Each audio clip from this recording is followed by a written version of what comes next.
Pirates hijacked. Pirate captured ship. It's off the Somali coast. Held by Somali pirates. There's no real good answer out there for how to make it better.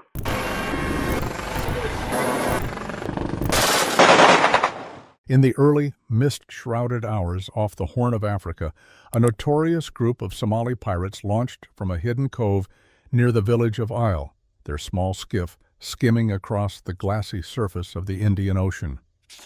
With the rising sun casting a dull glow over the horizon, they had already selected their next target, a slow-moving cargo ship that, from a distance, appeared to be an unguarded vessel, fat with supplies and likely carrying millions in goods. It was the kind of opportunity that had made men rich in the lawless waters off Somalia, where piracy had become both a livelihood and a lottery ticket. These were no amateurs. The pirates came from a tight-knit gang known across Puntland. Their leader, a former fisherman named Abshir, was both respected and feared. He had evaded capture more than once, and his men followed him not just for the spoils, but for the reputation that came with sailing under his command. Armed with well-worn AK-47s, a couple of Soviet-era RPGs, and the kind of cocky swagger that comes with past success, they approached fast, gunning their small engine toward what they assumed was an easy payday. There was chatter on the radio, coded messages between the pirates and their spotters on land. Merchant ship, no escort, big payload. They grinned, already imagining the ransom demands, the calls to foreign embassies, and the hefty bank transfers that would follow. But this time, they had made a critical error. They had not spotted the radar array that sat oddly atop the ship's bridge. They had not noticed the distinct angular hull hidden beneath tarpaulins and shipping containers designed to deceive. This wasn't a defenseless merchant vessel. It was a U.S. Navy vessel on an undercover anti-piracy operation, disguised as commercial bait. The ship was part of Task Force Trident, a covert program operating in one of the most volatile maritime regions on the planet. Developed over several years with input from Navy SEALs, NSA intelligence analysts, and defense contractors specializing in maritime deception technology, the ship, codenamed Ghost Tide, was the spear tip of a new kind of war at sea. On board were a composite team of SEAL operators, cryptologists, cyber warfare experts, and tactical drone pilots. These weren't just sailors, they were the eyes and ears of a naval shadow force meant to strike with surgical precision. They had trained for this mission for months, running boarding drills, simulating pirate engagements, and testing every system aboard the disguised vessel until the team moved like a single, deadly organism. As the pirate skiff closed within 300 meters, sensors on the disguised ship began lighting up. Thermal scans, radar pings, and electronic surveillance confirmed the approach. The order was given, go dark. The ship slowed, making itself look vulnerable. Crew members disappeared from visible decks. Lighting systems were selectively powered down to maintain the illusion of helplessness. It was the perfect trap. The pirates, now within shouting distance, raised their weapons and began barking orders in broken English, demanding the ship stop and prepare for boarding. A loudspeaker from the merchant vessel crackled, someone pretending to be a frightened captain, buying time. We comply, the voice said shakily. Encouraged, the pirates pulled up alongside, tossing grappling hooks and preparing to board. They had no idea that the moment their feet hit the deck, the ship would explode into coordinated action. Within seconds, the trap was sprung. Hidden panels slid open, and armed Navy SEALs emerged, fully geared, weapons raised. Drones launched from the rear of the ship buzzed into the air, giving overhead views. From concealed compartments, armed rigid-hulled inflatable boats, or HIBs, launched with speed, cutting off the pirates' retreat route. A helicopter appeared overhead, low and fast, rotors chopping the air with a fury that sent spray in every direction. The pirates were stunned.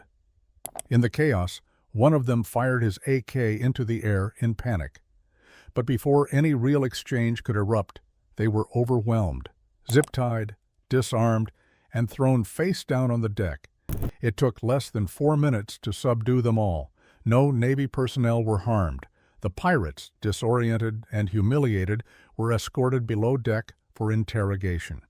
This operation wasn't just a display of force, it was psychological warfare. Intelligence teams had studied pirate patterns for months, and this mission was designed not only to capture one crew, but to send a ripple of fear through every pirate haven along the Somali coast. Within 24 hours, word had spread to pirate radios and informant networks. They're using trap ships. The Americans are hunting now. The mission, however, extended far beyond the capture of one skiff. Abshir, the pirate leader, was a high-value target. Interrogators quickly identified him using facial recognition software and intelligence gathered from drone footage and human assets planted along the Somali coast. In a soundproofed room below deck, interrogators worked with translators and psychological specialists to break him down. They weren't just after who funded his crew, they wanted to know who armed them, who received the goods after a successful raid, and where the money flowed after ransoms were paid. What they uncovered wasn't just an isolated gang, but a pipeline of criminal activity that stretched from the Somali coast to financiers in Dubai and Malaysia. Offshore accounts, cryptocurrency wallets, shell companies, and even legitimate shipping companies had unknowingly or knowingly played roles in laundering pirate money. For the Navy, this mission was a clear victory, a message that the days of helpless vessels and soft targets were over. And for the pirates, it was a sobering lesson. The oceans are no longer just theirs to plunder.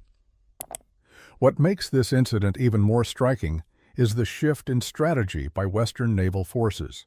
In previous years, response tactics focused solely on defense and deterrence. Ships traveled in convoys. They employed private security teams and used evasive maneuvering. But now, the game has changed. Offensive decoy tactics like this are meant to disrupt pirate ecosystems from the inside out.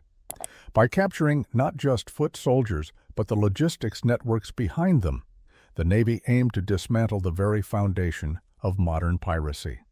Behind the scenes, signals intelligence collected during the raid led to the identification of 3 safe houses in Mogadishu and 2 more in Kismayo.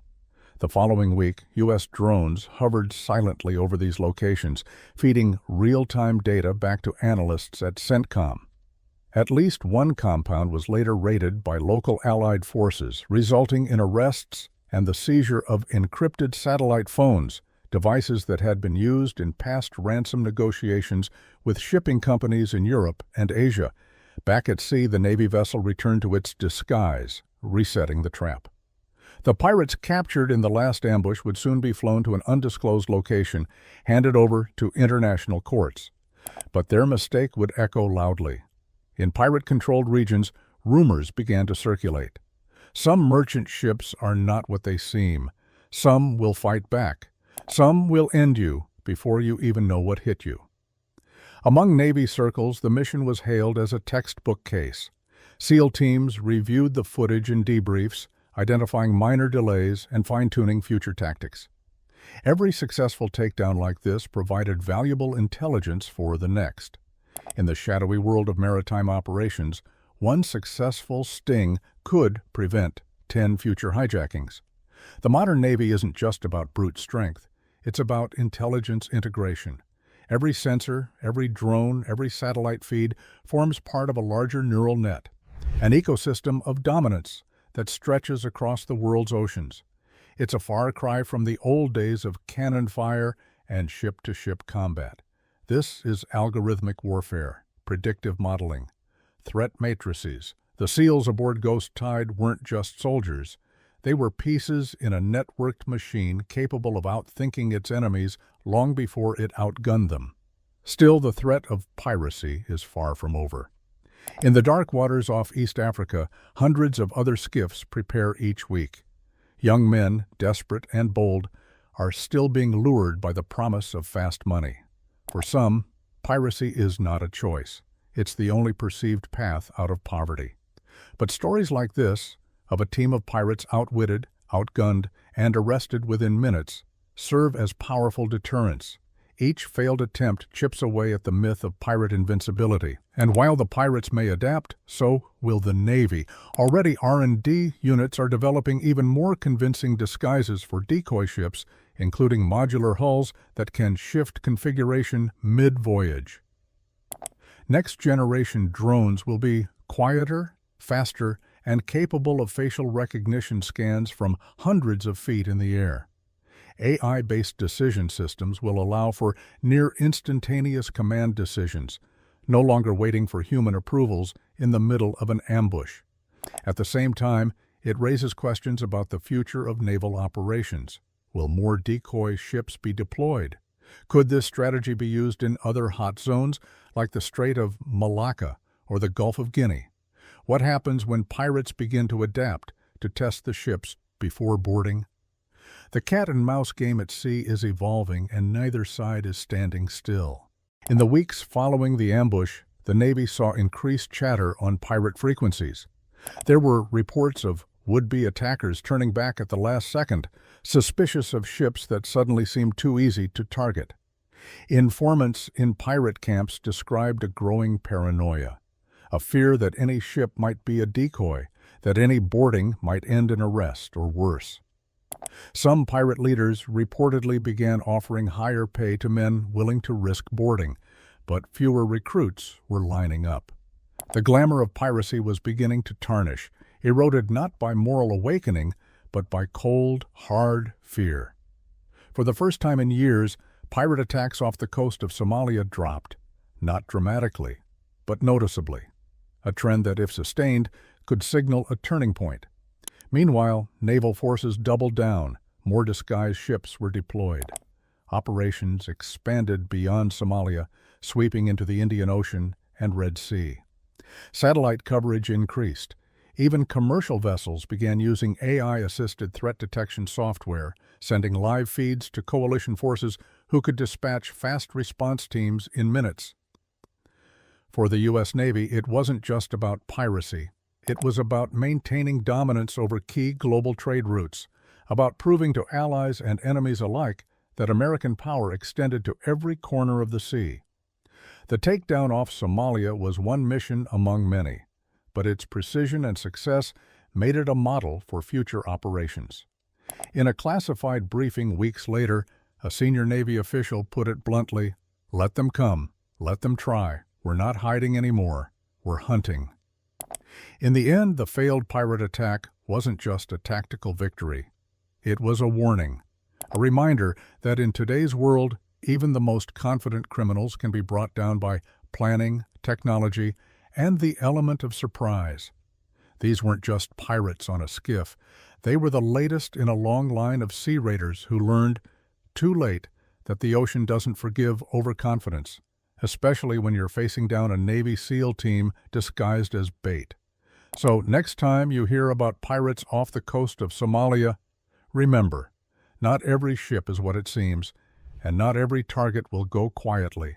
Some will fight back, some will bring an entire military machine down on you, and when that happens, there's nowhere on the water to hide.